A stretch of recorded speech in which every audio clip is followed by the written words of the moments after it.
The elevator doors opened on the 14th floor at 11:52 at night, and Marcus Webb was already reaching for his radio when the woman inside snapped at him before he could say a word. "This floor is restricted after hours. You know that?" Victoria Chen did not look up from her phone as she said it. She was the chief financial officer of Halloran Dynamics, 41 years old, and she had the particular habit of powerful people who have stopped noticing the staff around them exist as anything other than furniture that occasionally moved. "I don't have time to explain building policy to security twice in 1 month. I got a call about an open door on this floor, ma'am. Motion sensor tripped at 11:40. I'm just doing a walkthrough. Then walk through faster and stop making noise outside my office. Some of us are working." The elevator doors closed on her before Marcus could answer, and he stood alone in the hallway for a moment with his flashlight still raised. The particular stillness of a man who has absorbed worse and learned, a long time ago, not to let his face show it. He was 52 years old. He had worked security at Halloran Dynamics for 6 years, the night shift specifically, because the night shift asked nothing of him beyond his presence and his attention, and those were two things he still had in abundance even after the rest of his life had been quietly dismantled. He earned $21 an hour, which was $3 more than the base rate because of his 11 years of prior security certifications. Though nobody at Halloran Dynamics had ever asked what he did before those 11 years, and Marcus had never volunteered it. There was a version of his biography that fit neatly on a badge application. Name, prior employer, dates, clean record, and there was the real one, which did not fit on any form he had filled out since, because the real one ended with his name in a state licensing board's revocation file and a reputation that followed him through 5 job interviews before he stopped mentioning it entirely. 14 years earlier, Marcus Webb had been a forensic accountant. Not an amateur with a calculator, a certified fraud examiner with a state license. 12 years into a career spent untangling exactly the kind of financial deception that companies paid enormous sums to have found before regulators found it first. He had built his reputation on a single defining case, a mid-sized logistics firm where he had traced $4.3 million in shell company invoicing back to a senior executive, testified in the resulting litigation, and watched the company survive because of work he had done alone. Over 6 weeks, sleeping 4 hours a night. The firm's board had called him a hero in the press release. 18 months later, that same firm's new ownership, facing its own unrelated legal exposure, quietly implicated Marcus in a data handling violation that had, in fact, originated from an entirely different department. He fought it the way people fight things when they still believe evidence matters more than optics. He lost anyway. The state board suspended his license pending review. The review took 4 years to formally close, and by the time it closed with no finding of wrongdoing against him, every firm that might have hired him back had long since filled the role with someone whose name had never been in a headline at all. His daughter was 11 when it started, and 15 when it ended. He remembered both ages more clearly than he remembered most of the 4 years in between.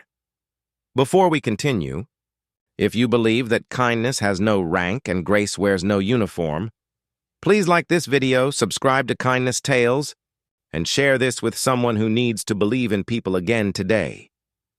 He finished his walkthrough of the 14th floor, found the door that had tripped the sensor unlatched but nothing disturbed inside, and noted it in his log with the same care he brought to every entry, whether or not anyone above him would ever read it. Diligence had never once, in Marcus's experience, depended on whether it was witnessed.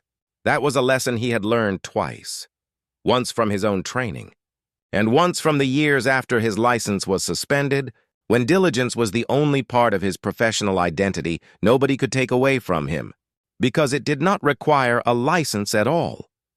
Victoria Chen did not think about the encounter again that night. Why would she? Security guards were part of the architecture of the building. The way the elevators were, the way the lobby fountain was, present and functional and not, in any meaningful sense, people she needed to hold in her attention.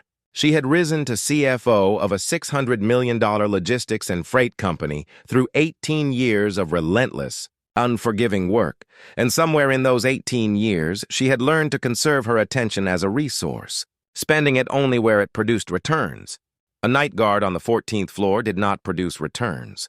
What Victoria did not know, what nobody at Halloran Dynamics knew, because the company's leadership had inherited the position from a previous administration and had never dug into the file, was that Halloran Dynamics logistics invoicing structure bore an almost exact resemblance, down to the layered shell vendor pattern, to the case that had made Marcus's name 14 years earlier and then quietly ended his career. He had noticed it in his first month on the job, glancing at an invoice left face up on a desk during a routine walkthrough, the way another man might notice a familiar face across a crowded room. He had not said anything. He had told himself, at the time, that it was not his business anymore. That noticing was a habit his old training had never fully let go of, and that a man cleaning up wreckage from one accusation did not go looking for a second one. He had kept noticing anyway, quietly, over 6 years, in the margins of a job that gave him access to more of the building at more hours than almost anyone else on staff. The internal audit began on a Tuesday, 3 weeks after the elevator encounter, when a routine banking review flagged a discrepancy in a vendor account that had been operating invisibly for going on 5 years. Victoria Chen was the one who had to answer for it, because vendor relationships fell under her office, and by Thursday afternoon she was sitting across from Halloran Dynamics outside counsel and 2 external auditors in a conference room with the blinds drawn, watching a $2.1 million hole in the company's freight handling budget take shape on a shared screen, and understanding, in the specific cold way executives understand these things, that her name was going to be attached to whatever explanation the board eventually settled on, whether or not she had done anything wrong.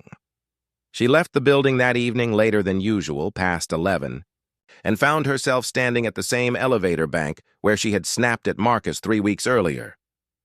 He was at the security desk in the lobby this time, doing paperwork under the low light of his station, and something, exhaustion maybe, or the particular vulnerability of a person who has just watched their career take on water, made her stop instead of walking past.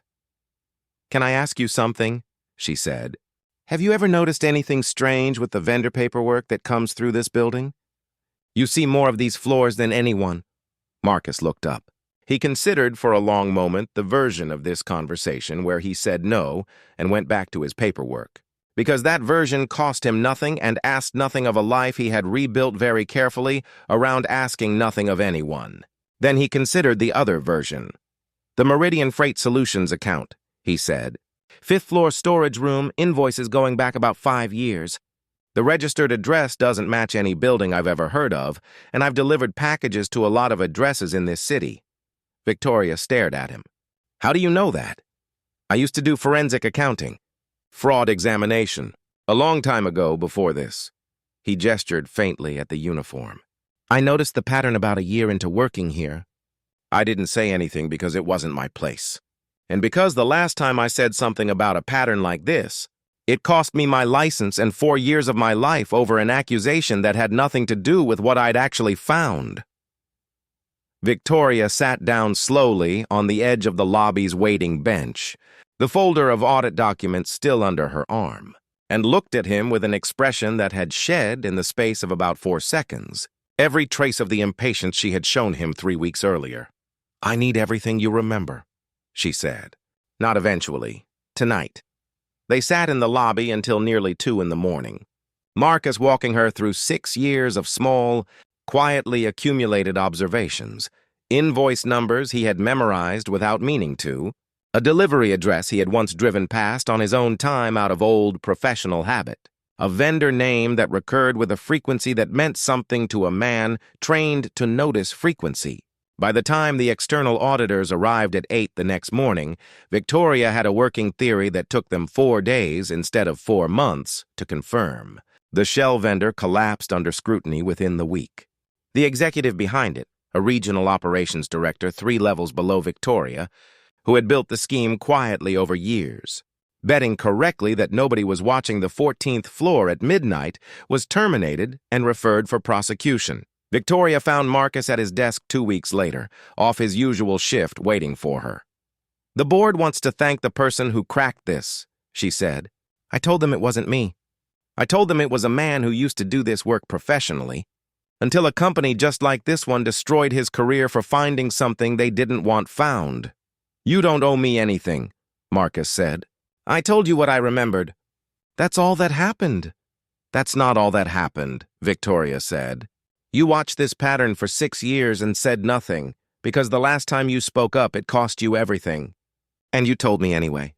"That's not nothing, Marcus. That's the opposite of nothing." She paused. "I made some calls this week to people I know on the state licensing board. Your suspension has no finding against you. It never did. It just never got reopened because nobody with any leverage asked them to look again. I'm asking them to look again." Marcus was quiet for a long moment, his hands still on the desk in front of him, the same careful stillness he had carried in the elevator hallway 3 weeks earlier, except that now it held something different inside it. "My daughter used to tell people her father caught criminals with numbers," he said. "She stopped saying that when she was 15. I'd like to tell her she can say it again." "Tell her," Victoria said. "I have a feeling she never really stopped believing it."